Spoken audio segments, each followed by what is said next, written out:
certain nombre de menaces, surtout de condamnation à mort, dont une qui me disait que j'avais prétendument reçu une fatwa de mort qui amènerait effectivement tous les musulmans de France et de Navarre à me faire la peau là où ils se trouvent.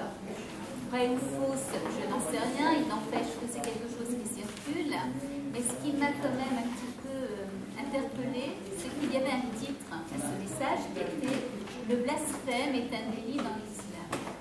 Et j'ai forcément fait un bond, puisque ça veut dire qu'en France, en 2010, certains individus peuvent délibérément ignorer la loi française pour mettre en avant une application stricte de la loi coranique, c'est-à-dire des textes qui sont dans le Coran et qui appellent à tuer les gens qui ne sont pas d'accord avec l'islam et qui se permettent de le critiquer.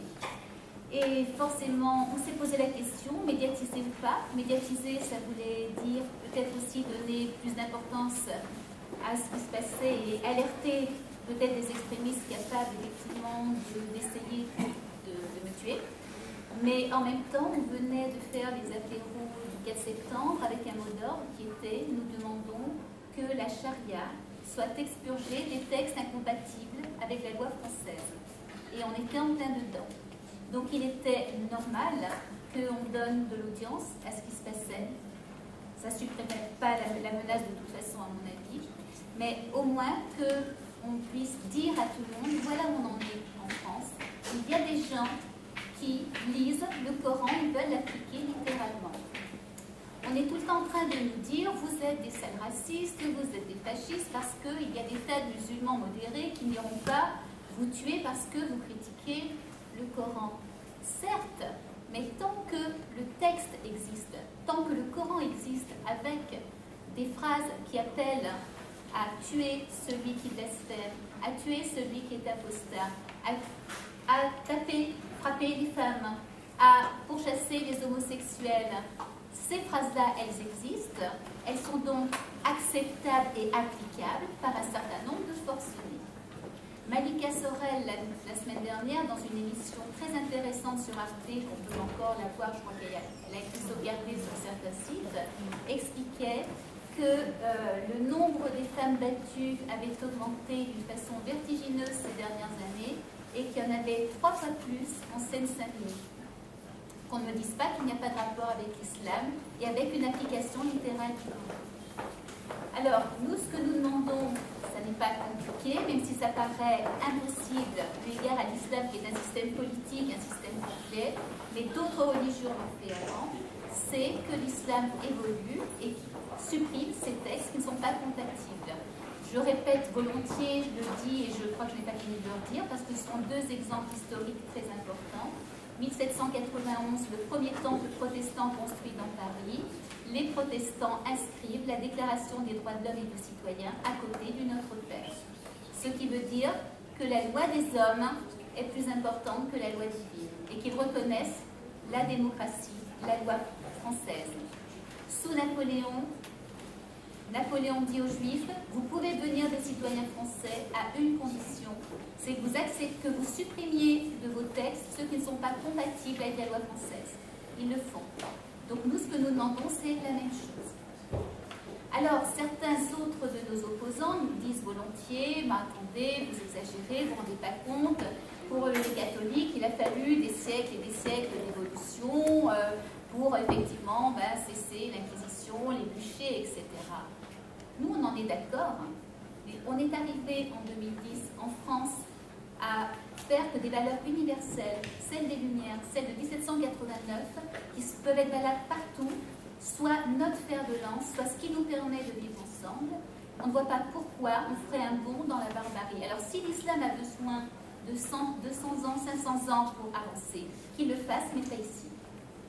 C'est-à-dire qu'il n'y a pas de place pour un islam qui ne serait pas un islam expurgé de ce qui est incompatible avec nos lois. Je suis très claire par rapport à ça, et donc nous allons demander un entretien effectivement au président de la République pour lui exposer ce qui se passe et les risques que les citoyens lambda courent systématiquement dès qu'ils commencent à ouvrir la bouche. Alors, nous, nous avons envie, bien sûr, de répondre à ce qui s'est passé. La première réponse, c'est que nous ne voulons pas que la France devienne une république islamique. Nous ne voulons pas que, comme en Iran, on condamne une sakinée à la lapidation. Nous ne voulons pas qu'une Shiva Nazar Azhari, une journaliste, vienne d'être condamnée à mort parce qu'elle défendait justement la liberté d'expression. Alors nous vous proposons, en réponse à tout ce qui s'est passé, trois éléments, trois possibilités. D'abord, nous vous proposons dimanche prochain, dimanche 19, de vous rassembler à 15 h devant l'ambassade d'Iran pour une demande de respecter justement la liberté d'expression, la défense de la laïcité, contre le retour du délit de blasphème qui est demandé par les pays islamiques, notamment à l'ONU, et pour me soutenir suite aux menaces de mort que j'ai reçues. Donc voilà notre première demande, première réponse à ce qui se passe. Nous ne baisserons pas la tête, nous continuerons à lutter et nous vous invitons à vous rassembler avec nous. Nous devons être de plus en plus nombreux pour marquer vraiment le terrain et pour montrer qu'on ne cède pas à la terreur ni au chantage. Parce qu'il y a les menaces de mort, mais il y a ce qui s'est passé à Toulouse, que Shiva a évoqué. Je ne sais pas où est Gérard de Toulouse. Il est là, voilà, donc il pourra vous en parler. J'ajoute aussi un deuxième petit élément concernant la liberté d'expression. J'ai découvert hier soir, à ma grande horreur, que le Poste, qui est un journal électronique, avait laissé toute la journée une petite phrase d'un des commentateurs qui disait « Christine Tassin appelle à brûler le Coran le 11 septembre en place publique ». Ce qui est évidemment un mensonge éhonté, mais qui est aussi une invitation à faire la peau. C'est-à-dire que le Poste a fait une grave entorse à la déontologie journalistique, c'est-à-dire qu'il publie quelque chose de gravissime, eu égard en plus à la situation, et sans vérification. J'ai laissé tout de suite un commentaire de démenti qui n'a jamais paru sur le site. Mon avocat dans la nuit a fait la même chose. Son poste a paru pendant 1 heure ou 2, il a disparu. Quelqu'un m'a dit que le poste a disparu ce matin, mais j'en suis pas sûre. Donc voilà, donc ça c'est notre première réponse. Donc c'est, vous pouvez le noter dans vos tablettes, 19 septembre à 15 h devant l'ambassade d'Iran. Deuxième réponse que nous faisons, parce que nous avons prévu 3. Deuxième réponse, nous allons lancer partout en France des banquets républicains pour que se réunissent, se rassemblent, dînent ensemble tous les gens qui, comme nous, veulent se battre pour la laïcité, pour la République.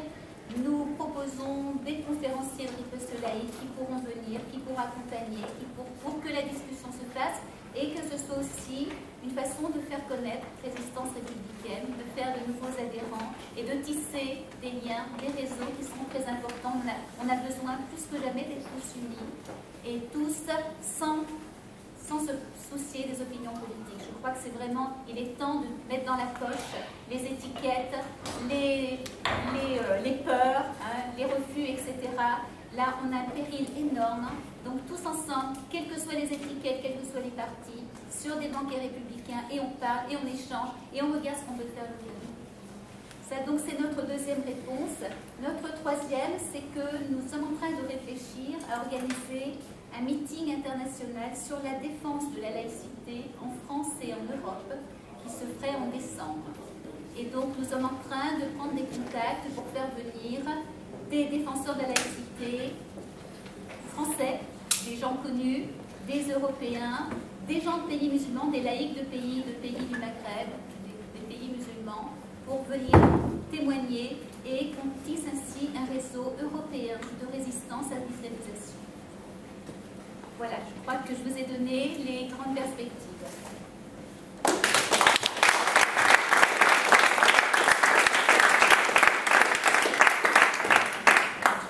Merci Christine et merci Shiva. Donc, comme on avait dit, s'il y a des questions, s'il y a des précisions, on essaiera d'y répondre. Madame ? Oui. Pourquoi l'ambassade d'Iran et pas l'ambassade d'Arabie Saoudite, puisque là-bas, non seulement les femmes sont lapidées, elles sont aussi tranchées la gorge. et les mariages pédophiles est légal. C'est le seul pays au monde quand même. Hein. Pour des questions d'argent, les filles sont achetées dès la naissance et le mariage est consommé à la puberté. Donc je pense que comme on a fait un embargo sur l'Afrique du Sud, c'est pas parce qu'on a besoin de l'espace saoudien pour bombarder l'Iran qu'on peut fermer les yeux sur ce genre de choses. Et l'Église catholique, malheureusement, il y a un Routronel, il y a un secrétariat de relations avec l'islam, qui ne veulent pas parler de ce sujet parce que eux